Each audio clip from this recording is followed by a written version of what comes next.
talk to me about our hair. We are God, so we have non-ether hair, and your non-ether hair is your crown. The Bible call it our glory. Your hair is basically an extension of your nervous system.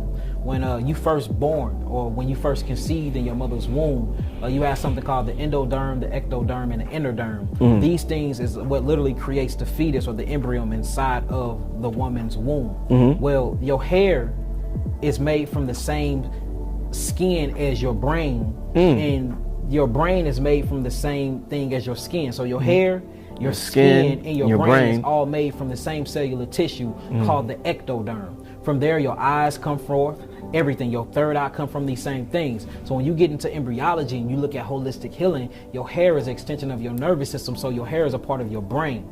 Your hair is used for, not only your hair is a part of your detoxification system too, because your hair is used as an odor system. That's why if you sweat from your hair, or if you stink, you smell it, it all comes through your hair. But not only that, your hair scans the environment through something called the Merkel's disc that sits in the endoderma of your skin. And what this does is it scans the environment, and it tells the proteins how to associate themselves and how to congregate themselves amongst you, for you can actually experience reality different. That's why if you see something that touches you spiritually, they say the hairs on my skin is start to rise. Yeah. That's how they take, man, this is spiritual. Yeah, wow. You see that because your hair is scanning the environment, and you're getting different spectrums of this light code frequency. So the hair on your skin just stand up. Or if you get stressed out and you depressed, your hair starts to what? Fall out. Or if you're happy and you in a state of homeostasis, your hair starts to grow. They even got certain different types of practices in medicines where they can check your hair to see how healthy you are, see if you're stressed out. They can check your hair to see if you've been smoking drugs, you've been smoking pot. Your hair is everything, because your hair is connected to every nerve ending in your body. You only don't have hair on the outside of your body, but you have trillions and trillions of hairs on the inside of your body. You hear vibrations and see light by way of air, your hair. You have something called... Hair sounds like hair. Yeah. It sounds the same. Yeah, facts. But you have you have hair inside your eardrums to make you hear. When you hear vibrations, it goes against the hair. The hair do this, connect with water, and then you decode this vibration in this light, and you say, I'm hearing a tone, or I'm hearing... Yeah, same thing with the cones in your eye.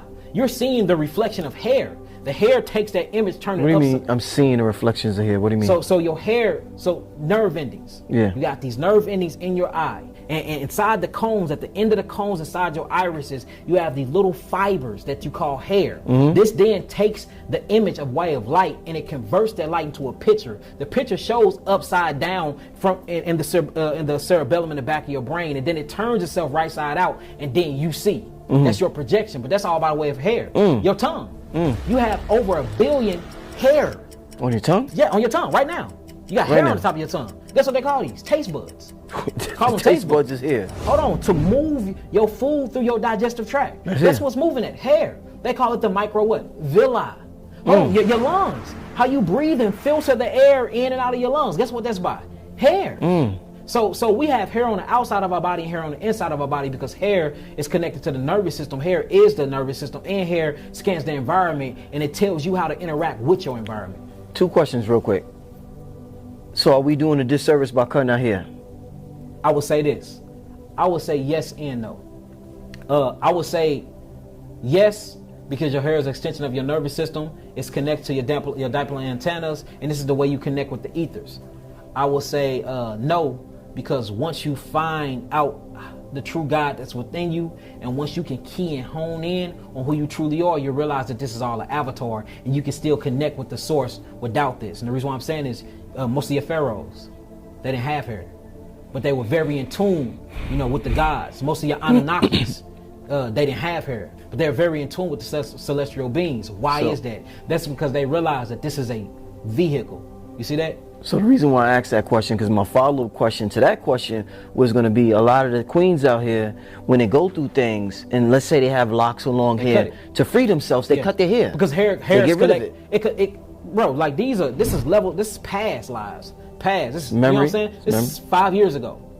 This is 4 years ago. It's memory in here. Sometimes it get heavy. If you look in a biblical sense, when somebody from another nation wanted to become a Hebrew Israelite, they had to cut their fingernails and they had to cut their hair, and then they had to throw away all of their false religions and their false gods to get down with the Hebraic community. And the reason why is because a lot of their gods and a lot of those interactions that they had with different spiritualities and cultures was actually permeated inside of their hair follicles. Because remember, this is an antenna. Antennas pick up what? Signals. Signals, yeah. You know what I'm saying? What signals you picking up on? And this stuff is cooked within the hair.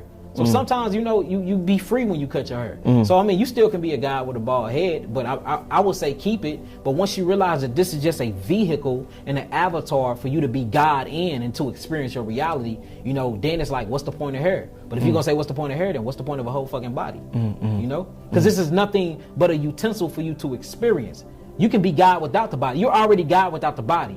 God created the body to experience reality. So if you don't want to experience that part of reality no more, shave it. We didn't. The pharaohs was doing magical things without hair, brother. That's all I'm saying. But hair is very, very important, especially people that's learning the tools, learning culture, learning how to grow spiritually and stuff like that. And people that don't have those intuitive ancestors and elders and mothers around them to teach those things. I think your hair is a natural guide to learning these things because it's intuitively, smart and intelligent on its own. You don't need to teach this hair to do what it do. It's gonna scan the environment and it's gonna give you the decision on how to look at your reality. Whether whether you do a style with it or not.